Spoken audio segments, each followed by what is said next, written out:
Bonjour à toutes et à tous et bienvenue sur Mystic Moon, l'ésotérisme pour tous. Aujourd'hui, on se retrouve pour un podcast sur la thématique du corps, la place du corps dans les pratiques magiques, ésotériques, spirituelles. Alors pourquoi j'initie ce podcast? C'est parce que au mois de juin 2020, je lance un challenge tarot et oracle pour les personnes qui ont envie de participer et vous aurez toutes les infos sur ce challenge dans un article qui est en descriptif en dessous de cette vidéo où en fait j'explique dans cet article c'est quoi ce challenge, en quoi ça consiste et en gros c'est de tirer une carte par jour qui répond à une question sur le sujet du corps de manière générale pour les premiers jours. Et petit à petit, on va aller poser des questions plus spécifiques sur son rapport à son corps dans les pratiques ésotériques, spirituelles, magiques, etc. Et donc pour accompagner ce challenge, il va y avoir différents types de contenus comme des exercices pratiques. Et aussi j'avais envie d'introduire avec un podcast. Donc ce podcast, il n'est pas uniquement fait pour les personnes qui vont participer au challenge, puisque la thématique du corps, je pense que ça peut vraiment interpeller et toucher tout le monde, sachant que c'est un sujet qui est peu, voire pas abordé dans ces pratiques-là justement. Et je pense que c'était vraiment important qu'on puisse s'exprimer sur ce sujet-là. Alors bizarrement, je ne suis pas forcément la mieux placée pour en parler, dans le sens où c'est quelque chose que j'expérimente encore aujourd'hui. Je ne suis pas du tout experte, je ne sais pas si on peut dire expert d'ailleurs de ce type de sujet, mais j'ai encore beaucoup en tout cas à expérimenter. Mais du fait que je me pose beaucoup de questions et que justement j'ai commencé cette expérimentation, je pense que le début de la réflexion peut être aussi intéressante à partager parce que j'imagine que je ne suis pas la seule à être au début de ce travail et de cette réflexion. Donc aujourd'hui, en fait, dans les pratiques spirituelles, ésotériques, magiques, on est beaucoup dans l'esprit, le mental, l'invisible, le subtil, tout ce qui n'est pas dans la matière finalement. Et je pense que pourtant, c'est vraiment le lien entre les deux qui va faire la force de notre pratique et qui va faire qu'on va pouvoir avancer sur ce chemin. Donc moi aujourd'hui je suis beaucoup dans la matière mais plutôt sur le lien avec les végétaux, avec les animaux, avec la forêt, avec la terre, avec les éléments en fait. Des aspects matériels de mon environnement finalement, mais peu directement à mon corps. Même si j'ai déjà des pratiques que j'avais pas vraiment conscientisées jusqu'à ce travail, j'ai déjà des pratiques du coup qui engagent le corps. Et vous allez voir en fait de quoi il s'agit. Je vais vous partager ça aujourd'hui. Mais c'est des choses que je faisais sans conscientiser que du coup j'impliquais mon corps dans ma pratique. Et plus je le conscientise, plus j'expérimente. Et plus j'expérimente, plus je le conscientise. Donc c'est un cercle vertueux qui est hyper intéressant. Donc ouais, on en parle peu, on est beaucoup plus dans le subtil, dans l'invisible, etc. Et même si en effet c'est une part importante, elle n'est pas suffisante. Et je pense que si on va autant vers ces sujets-là, de l'invisible, de l'immatériel, c'est parce que c'est justement parce qu'on ne le voit pas et qu'on ne peut pas le toucher, qu'on ne peut pas utiliser nos cinq sens habituels comme d'habitude, parce qu'en soi, on peut aussi utiliser nos cinq sens dans ces travaux-là, mais en tout cas, on ne les utilise pas de la même manière. Ce qui fait que du coup, ça nous paraît beaucoup plus lointain, beaucoup plus inatteignable et complexe, et que donc on va plutôt se concentrer là-dessus. Mais je pense que de ramener ces pratiques-là aussi à la matière et entre autres par le corps peut nous aider justement à aller beaucoup plus loin dans le travail avec le subtil parce que c'est vraiment un équilibre des deux. Et d'ailleurs, si vous avez suivi le premier challenge que j'ai fait de tarot oracle, qui était sur la complémentarité entre la lumière et l'obscurité, ce que j'exprime là, c'est un peu aussi cette idée de complémentarité et donc en fait d'équilibre et d'harmonie. Et majoritairement, quand je vous parle de ces pratiques-là, je vous parle de ça, je vous parle d'équilibre. Alors peut-être que ça peut paraître redondant, mais en même temps, pour moi, c'est vraiment la base de toutes ces pratiques-là. C'est le maintien de l'équilibre, la recherche de l'équilibre. La nature le fait euh, en automatique. En fait, elle ne se pose pas de la question de cet équilibre. Elle vit pour cet équilibre. Et nous, on a perdu en fait ce lien à cette notion d'équilibre. Euh, et en ça, je pense que c'est hyper intéressant de travailler sur ces sujets-là. Donc là, pour le coup, je ne vais pas travailler sur la complémentarité entre le corps et l'esprit parce que je pense que déjà, c'est revenir au corps avant de partir sur la complémentarité corps et esprit. Donc on est bien sur le corps de manière générale, sachant qu'on peut dire qu'il y a plusieurs corps. On a notre corps physique, celui qu'on peut toucher. On a notre corps aussi qu'on dit énergétique. Il y a plusieurs en fait types de corps. Et moi, je vais plutôt me concentrer sur ces deux-là, notre corps physique qu'on peut toucher, mais aussi notre corps énergétique, puisque finalement, ça aussi, on va beaucoup l'impliquer dans la pratique. Alors cette notion d'énergie, c'est pareil, c'est quelque chose où on en parle beaucoup, mais j'ai l'impression que c'est pas forcément très clair, et puis qu'on ne sait pas trop si c'est accessible d'ailleurs. On produit tous un champ énergétique, ça pour le coup c'est pas spirituel ou ésotérique, c'est assez factuel puisque ça a été, il y a eu beaucoup de recherches scientifiques sur les champs énergétiques et c'est prouvé qu'une énergie est dégagée de tout objet, de tout être vivant, nous y compris. Donc voilà, ça c'est plutôt établi, on dégage une énergie, un champ énergétique. Et après, là où on passe du côté de la spiritualité ou de l'ésotérisme, c'est comment on va engager cette énergie dans notre pratique. Euh, et du coup, bah, notre énergie, elle est clairement reliée autant à notre esprit qu'à notre corps physique.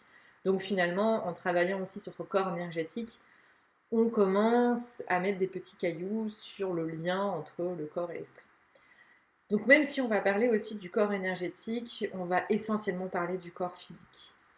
Donc déjà, je pense qu'on est dans un contexte un peu particulier dans nos sociétés modernes parce que je peux me tromper, mais j'ai quand même l'impression que au moins la moitié de la population, et j'aurais envie de dire la majorité, n'est pas à l'aise complètement dans son corps. Donc il y a forcément, on n'a pas les mêmes degrés d'acceptation du corps. Il y en a qui vont être beaucoup plus à l'aise et beaucoup plus en harmonie avec leur corps, mais quand même en ayant des difficultés d'acceptation complète. Et puis d'autres où ça va être encore plus difficile, voire d'autres où ça va amener à beaucoup de troubles psychologiques, émotionnels et physiques, avec des troubles du comportement alimentaire par exemple, mais aussi des troubles psychiques liés à de la dépression. Il peut y avoir énormément de conséquences sur la problématique que l'on peut avoir avec l'acceptation du corps et le fait de vivre en harmonie avec son corps. Euh, c'est vrai que c'est compliqué aujourd'hui parce qu'il y a beaucoup de dictats en fait dans notre société qui indiquent comment doit être un corps. Alors on l'a sur tous les types de corps, les corps d'hommes masculins, on va dire, et puis aussi les corps de femmes féminins.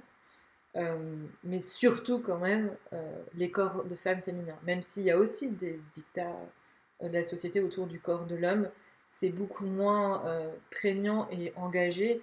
Et ça, on peut le voir par rapport à l'actualité, c'est-à-dire que très souvent, des personnages publics, par exemple, on va attaquer leur physique essentiellement quand ce sont des femmes. Et c'est très très très rare qu'on va attaquer physiquement un homme sur son physique euh, quand c'est un personnage public, par exemple. Donc ça prouve bien qu'il y a ces dictats et aussi ces attentes vis-à-vis du corps en général et en particulier du corps de la femme. Alors je ne vais pas vous parler que du corps de la femme parce que j'ai envie de dire que là le sujet ça n'a rien à voir avec ça, avec une question de genre, mais c'était juste pour vous donner un petit peu de contexte de société, d'actualité, qui a cette problématique qui vient vraiment renforcer la distanciation qu'on peut avoir avec notre corps et sa non-acceptation finalement. Et pour moi, c'est vrai que c'est une difficulté que j'ai directement parce que je ne corresponds pas du tout aux attentes de la société sur le corps. Et non pas que je sois en acceptation complète de mon corps et que j'ai encore un travail à faire là-dessus, je me sens généralement bien en fait dans mon corps. Et souvent en fait ça m'a posé question parce que je vois bien qu'autour de moi par contre mon corps pose problème du fait que je sois hors norme peut-être on pourrait dire au niveau de ma taille. Euh, alors je suis assez petite mais je suis extrêmement ronde on va dire, je sais pas comment dire en fait, c'est mon corps quoi. J'aime pas trop lui mettre des étiquettes et le définir, mais en même temps, c'est important pour que vous puissiez comprendre. Je pense que si vous allez voir un peu des photos de moi ou quoi sur les réseaux sociaux, vous allez vite comprendre que bah, très clairement, je suis largement au-dessus de ce qui est attendu de la société par les images qu'on peut créer aujourd'hui. Et du coup, c'est vrai que souvent, ça gêne les autres plus que moi. Mais ça me renvoie aussi que potentiellement il y a un problème vis-à-vis de mon corps. Et c'est aussi pour ça que je trouve que c'est hyper intéressant de travailler sur ce sujet-là, parce que ça nous renvoie en fait directement au lien qu'on a avec notre corps. Alors, je ne vais pas parler par contre de l'acceptation du corps en lui-même, parce que j'ai pas les bagages pour ça en fait. Je suis pas psychothérapeute, je suis pas nutritionniste ou diététicienne, je suis pas médecin, je suis pas psychiatre ni psychanalyste, je suis rien de tout ça. Du coup, clairement, je suis pas la bonne personne pour parler de ça. Donc, on va vraiment se diriger vers la pratique magique. Mais cette introduction, pour moi, était peut-être longue, mais importante pour comprendre d'où vient ma réflexion, en fait, et pourquoi j'avais envie de parler de ce sujet-là. Et donc, dernier point, c'était parce que je le vois pas beaucoup dans les pratiques, ou en tout cas, c'est pas conscientisé, même si finalement, vous allez voir qu'on engage déjà beaucoup le corps très souvent dans les pratiques. Mais je voudrais et j'imaginerais qu'on puisse l'engager encore plus, parce qu'il a vraiment un rôle central. Donc, et que ça soit en fait, que ça fasse vraiment partie de notre outil principal, en fait, si je peux dire, même si j'aime pas trop l'idée de mettre notre corps au rang d'objet et qu'il soit utile ou utilisé. Mais en fait, ce que je voudrais dire, c'est que très souvent, on va utiliser des outils comme par exemple des atamés, des baguettes, ce type d'outils pour concentrer et diriger l'énergie. Mais ce qu'il faut comprendre, c'est que tous ces outils-là, c'est un support et c'est une extension de nous-mêmes, mais que la première chose qui concentre l'énergie et qui la redirige, c'est notre corps. Alors pas que, il y a aussi bien sûr notre esprit, nos émotions, notre âme, etc. Mais comme c'est pas le sujet d'aujourd'hui, je vais mettre ça de côté. Mais un des vecteurs principaux du travail magique, ça va être le corps. Et donc, dans la pratique, qu'est-ce que ça donne? Ça donne que on est beaucoup sur la méditation, on est beaucoup sur la prière, par exemple, on est beaucoup sur le fait de dire des choses, d'utiliser des objets, et à quoi ressemblerait finalement notre pratique si on se recentrait essentiellement sur le corps. Euh, je pense que ça nous engagerait beaucoup plus déjà dans le mouvement. Et ça, c'est quelque chose que j'ai vu quand je fais des retraites. Il y a toujours un moment où je vais parler de mouvement, danse intuitive. C'est-à-dire que l'objectif n'est pas tant de faire quelque chose de joli, esthétique et chorégraphié, mais plus de libérer le corps, euh, justement pour qu'il vienne exprimer l'énergie du moment, l'émotion du moment, qu'il vienne porter en fait ce qu'on a besoin, envie d'exprimer, et donc vraiment de le laisser aller complètement à des mouvements non contrôlés au maximum. Et c'est un exercice qui s'est avéré extrêmement difficile pour les participants et les participantes. Et même si je m'attendais à ce que ce soit pas forcément évident pour tout le monde, je ne m'attendais pas que ce soit autant difficile pour tout le monde. Et c'est là que j'ai mis le doigt là-dessus, c'est que comme moi,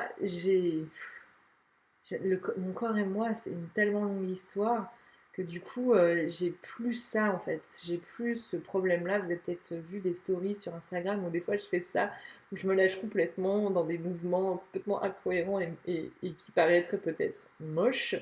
Mais en même temps, là, l'objectif n'est pas d'avoir un avis esthétique sur ce que je fais, donc c'est pas le sujet. Et du coup, des fois, j'ai beaucoup, enfin, c'est pas des fois, à chaque fois, j'ai énormément de messages qui me disent mais quel courage tu as, c'est fou, j'aimerais pouvoir faire la même chose.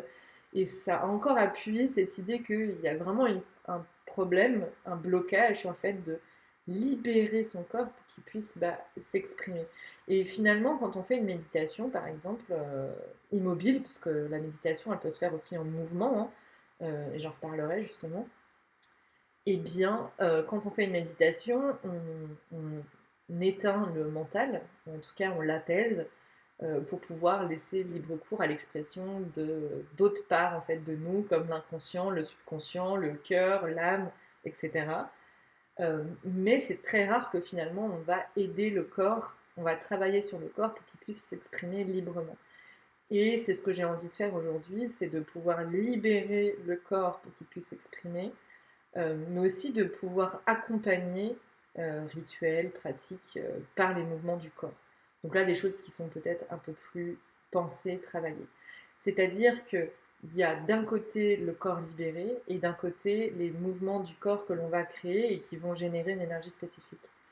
Par exemple, quand on va utiliser tel mot ou tel mot dans une prière ou dans une incantation, on ne le choisit pas par hasard. C'est parce qu'il a une énergie particulière, parce qu'il va aussi avoir une vibration et une sonorité particulière ça va lui permettre de vibrer dans l'univers et d'exprimer une intention, par exemple. Donc les mots sont choisis avec souvent une certaine importance, et soit on va s'exprimer de manière, comment on dit, d'improviser, voilà, on va improviser sa prière, on va improviser son incantation, on va improviser ce que l'on va dire, on va libérer du coup la parole et on va la laisser faire ce qu'elle a à faire. Ou alors on va vraiment écrire à l'avance, préparer, etc. Et avec le corps, c'est la même chose. Pour moi, là aujourd'hui, en tout cas où j'en suis, c'est qu'il y a vraiment deux aspects. L'aspect où on va libérer le corps ou l'aspect où on va préparer des mouvements spécifiques que l'on va faire. Donc, pour ce qui est des mouvements spécifiques que l'on va faire, on a par exemple la pratique des mudras, que j'aime énormément et que j'ai intégré sans trop le savoir, sans vraiment le conscientiser au début. Donc moi, j'avais un petit peu étudié les mudras quand j'avais fait différents cours de méditation en mouvement et de type yoga, tai chi, etc. Et c'était hyper passionnant en fait. Et sans m'en rendre compte, en fait, je les ai réutilisés dans mes rituels, où je vais placer par exemple mes mains en triangle au niveau de mon pubis, où je vais lever mes bras au ciel, joindre mes mains et les descendre au niveau du cœur. Tout ça, en fait, ce sont des mouvements qui existent dans certaines pratiques et que j'avais fait dans d'autres contextes et que j'ai réintégré sans vraiment m'en rendre compte.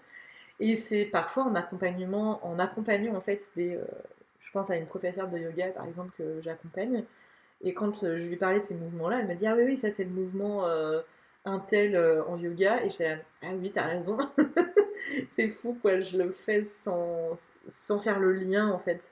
Et du coup, c'est hyper intéressant de justement refaire le lien avec tout ça. Donc voilà, il y a des mouvements que je peux réutiliser de mudra, de yoga aussi. Et ce que j'adore dans le yoga, c'est pas juste parce que c'est à la mode, hein. C'est que vraiment le yoga, je pense que c'est une pratique complète et profonde et j'en suis très très loin, hein. Pour moi, c'est une pratique très légère aujourd'hui le yoga, mais ça m'aide et ça m'accompagne quand même beaucoup. Mais en fait, ce que me permet de faire le yoga, c'est justement, ça me permet de faire les deux. C'est-à-dire qu'en yoga, je vais autant suivre des mouvements prédéfinis qui vont être, par exemple, dans une vidéo sur YouTube. J'aime beaucoup par exemple Yogas with Adrienne et Yoga Fire Joe, qui sont deux chaînes que j'aime beaucoup et qui m'accompagnent beaucoup dans ma pratique. Soit il y a des jours où je vais faire du yoga intuitif, c'est-à-dire que je vais laisser mon corps faire ce qu'il a à faire et il va reprendre des mouvements prédéfinis du yoga ou pas, ou des fois il va partir faire autre chose dans l'objectif de faire une méditation en mouvement, de libérer le corps, etc. Donc on retrouve aussi un peu cette idée dans le yoga et c'est ce que j'essaye d'intégrer le plus en plus aujourd'hui dans ma pratique spirituelle, magique, etc. Et donc ça va être d'accompagner dans un rituel, dans une célébration, ce que je vais faire avec des mouvements du corps. Et ça change vraiment tout. Donc soit avec des mouvements prédéfinis que j'ai appris de mudra, de yoga ou que je crée en fait moi-même, soit par des mouvements improvisés, voilà. Exactement comme quand je dis quelque chose à l'oral, soit c'est déjà écrit, soit c'est improvisé, là c'est exactement pareil. Et ça va vraiment permettre en fait de faire circuler l'énergie, de la concentrer, de la diriger et de faire vibrer en fait son corps énergétique à différents taux vibratoires. Et c'est hyper intéressant. Et ça permet aussi du coup de travailler sur ce lien entre son corps, son âme, son esprit, qui est quand même la trinité euh, complète qu'on peut avoir quand on vit tout simplement et aussi quand on travaille dans ces pratiques. Donc voilà un peu l'idée. Donc là, c'est sûr que je vous en dis pas beaucoup parce que c'est vraiment une introduction et l'objectif c'est vraiment d'introduire le sujet et pas de tout vous livrer là comme ça en un podcast, puisqu'en plus ce serait beaucoup trop lourd. Mais de vous introduire le sujet, de vous expliquer pourquoi j'en suis là sur cette thématique du corps, comment ça m'intéresse, comment je le pratique aujourd'hui, dans les grandes lignes. Et au cours du challenge, vous allez pouvoir vous poser aussi plein de questions, parce qu'il va y avoir 30 questions, donc c'est quand même pas rien. Ce challenge, moi, je le fais au mois de juin 2020, mais vous pouvez le faire quand vous voulez, puisque c'est tout écrit dans l'article qui est dans la description de la vidéo. Et en plus de ça, il va y avoir des exercices pratiques qui vont arriver, qui seront soit sur le webzine, soit sur la chaîne YouTube, où je vais vous inviter à travailler par exemple sur la respiration, qui pour moi est aussi un travail du corps très intéressant, vous montrer des mouvements prédéfinis, vous donner des techniques pour bouger librement et intuitivement le corps.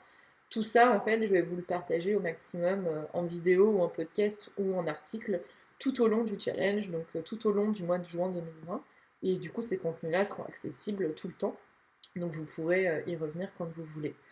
J'en profite quand même pour vous dire que ce challenge, je vais le faire que sur Instagram, donc je vais partager chaque jour mon tirage et mon interprétation, et ça sera en IGTV, donc les vidéos Instagram, ce qui vous permettra de suivre moi mon évolution et puis d'avoir aussi des pistes de réflexion sur la question qui est posée et sur comment vous pouvez interpréter vos tirages.